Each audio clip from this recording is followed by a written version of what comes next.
TTD Parakamani కేసులో కీలక పరిణామం చోటు చేసుకుంది. ఈ కేసుకు సంబంధించిన నివేదికను నేడు హైకోర్టుకు సమర్పించనున్నారు CID DG Ravishankar Ayyanar. October 27న హైకోర్టు ఆదేశాలతో పరకామణి కేసుకు సంబంధించి విచారణ చేపట్టారు సిఐడి అధికారులు. ఈ కేసులో వైసీపీ ప్రభుత్వ హయాంలో టీటీడీ చైర్మన్లుగా పనిచేసిన పోలీస్ అధికారులు, ఎస్టేట్ విభాగం, పరకామణి ఉద్యోగులు, మాజీ చైర్మన్లు వైవి సుబ్బారెడ్డి, కరుణాకర్ రెడ్డి, మాజీ పాలక మండలి సభ్యులు అశోక్ కుమార్, మాజీ అదనపు ఈవో ధర్మారెడ్డిని సిఐడి విచారించింది. అయితే ఇప్పటివరకు ఈ కేసులో మొత్తం 35 మందిని సిఐడి అధికారులు విచారించారు.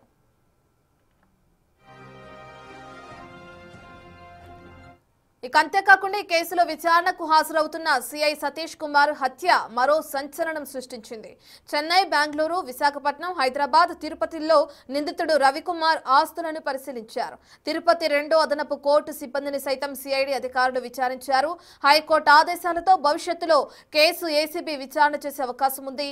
156 పేజీల నివేదికను సిద్ధం చేసిన సిఐడి కోర్టుకు ఇవ్వనుంది. ఈ కేసుకు సంబంధించి ఎలాంటి పరిణామం చోటు చేసుకుంటుందో వేచి చూడాల్సిందే.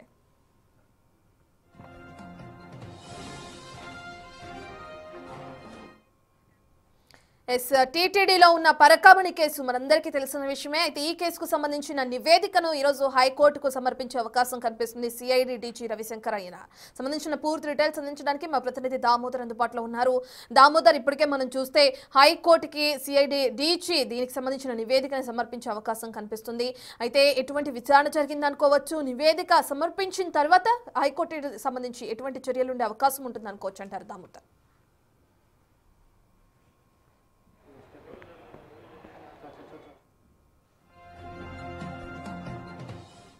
హైకోర్టు ఆదేశాల మేరకు పరకామణి కేసులో ఇప్పటికే విచారణ చేపట్టింది CID additional DG Ravishankar Ayyanar నేతృత్వంలో ఈ కేసుకు సంబంధించి పలువురిని కూడా ఇప్పటివరకు అటు సిఐడి అధికారులు ప్రశ్నించడం జరిగింది. చాలా మందిని ఎంక్వైరీ చేయడం కూడా జరిగింది.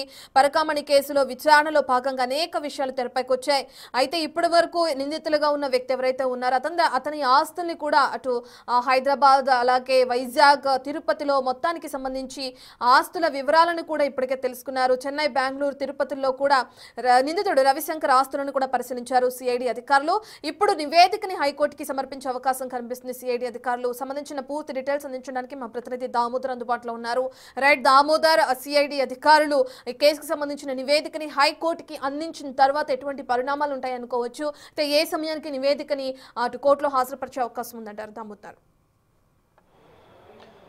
2023 ఏప్రిల్ 29వ తేదీన పరకామణిలో పెద్దజీయం గారి మఠానికి సంబంధించిన పెద్ద గుమస్తా రవికుమార్ చోరీకి పాల్పడుతూ పట్టుబడ్డాడు. ఆ తర్వాత 2023 సెప్టెంబర్ 9వ తేదీన ఈ కేసుకు సంబంధించి లోక్ అదాలత్లో ఏదైతే కేసు ఏవిఎస్ఓ సతీష్ కుమారు, రవికుమారు రాజీ పడ్డారు. మధ్యకాలంలో 4 నెలల కాలంలో ఎలాంటి పరిణామాలు జరిగాయి, ఎందుకు రవికుమార్ మీద కేసు లోక్ అదాలత్లో రాజీ చేసుకున్నారు, రవికుమార్ ఆస్తులను ఏ విధంగా టీటీడీ 14 కోట్ల రూపాయలు విలువైన ఆస్తులను ఏ విధంగా స్వాధీనం చేసుకుంది, ఇందుకు ఎలాంటి తీర్మానాలు ఆమోదించారు, కేవలం 45,000 రూపాయలు ఉద్యోగం వచ్చే వ్యక్తి 14 కోట్లు ప్రభుత్వ లెక్కల ప్రకారము బహిరంగ మార్కెట్లో 100 కోట్లు పైగా ఉండే ఆస్తులను ఏ విధంగా సంపాదించగలిగాడు, ఇతనికి ఏ విధంగా బయట ఇంకా అన్ని ఆస్తులు ఉన్నాయా, లేకపోతే కొంతమంది అధికారులు ఇతని వెనక ఏదైనా ప్రలోభాలకు గురి చేశారా, వారు ఏమన్నా ఇతని ఆస్తులను రాయించుకున్నారా అన్న కోణంలో 4 నెలల పాటు ఆ సమయంలో ఏదైతే ఏప్రిల్ నుంచి సెప్టెంబర్ వరకు జరిగిన పరిణామాలపై తనకు ఒక నివేదిక ఇవ్వమని హైకోర్టు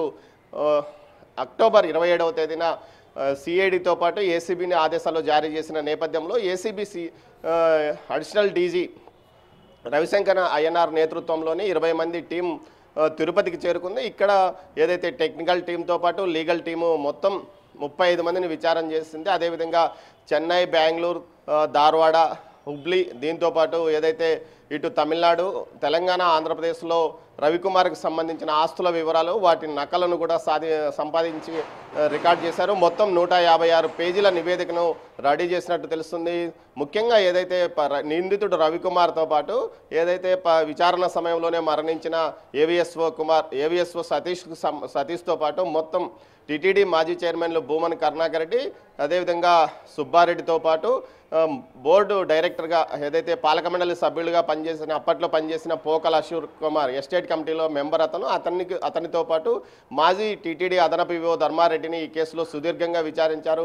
ఈ నేపథ్యంలో మొత్తం నివేదికను టీటీడీకి ఏదైతే సిఐడి ప్రస్తుతం ఈ రోజు మరికొంతసేపట్లో హైకోర్టులో నివేదిక అందజేయనుంది. డిసెంబర్ 2వ తేదీకి గడువు విధించడంతో సుమారు 20 మంది అధికారులతో పాటు అదనంగా మరో 10 మందిని సిబ్బందిని ఏర్పాటు చేసుకొని విస్తృతంగా అటు తనిఖీలు చేయడంతో పాటు విచారణలు చేశారు. సుదీర్ఘంగా విచారణ చేశారు. ముఖ్యంగా సిఐడి డీజీ రవిశంకర్ అయ్యన్నార్ అయితే తిరుపతిలోనే ఉండి మొత్తం వ్యవహారాన్ని పరిశీలించారు. దీంతో పాటు ఏదైతే ఏబిఎస్ఓ సతీష్ అనుమానాస్పద స్థితిలో తాడిపత్రి సమీపంలోనే ఒక రైల్వే స్టేషన్ వద్ద మరణించడంతో అతనికి సంబంధించిన హత్య కేసు ఆ కేసుకు సంబంధించి 3 రోజుల పాటు ప్రత్యక్షంగా ఆయన పరిశీలన అనంతపురంలో ఉండి పరిశీలన చేశాడు. అయితే ఈ కేసుకు సంబంధించి ఆత్మహత్యగా నిర్ధారించారా లేకపోతే ఇప్పటి వరకు ఏ విషయమో బయటికి పోలీసులు చెప్పలేదు. మొత్తం మీద ఈ కేసుకు సంబంధించి ఇటు హైకోర్టుకు ఒక నివేదిక ఇవ్వనున్నారు. హైకోర్టుకు నివేదిక ఇచ్చిన తర్వాత ఈ కేసులలో ఏదైనా అవినీతికి జరిగి ఉంటే ఏసీబీ ద్వారా మరోసారి విచారణ చేయాలంటూ కూడా హైకోర్టు ఆదేశించే అవకాశం ఉంది.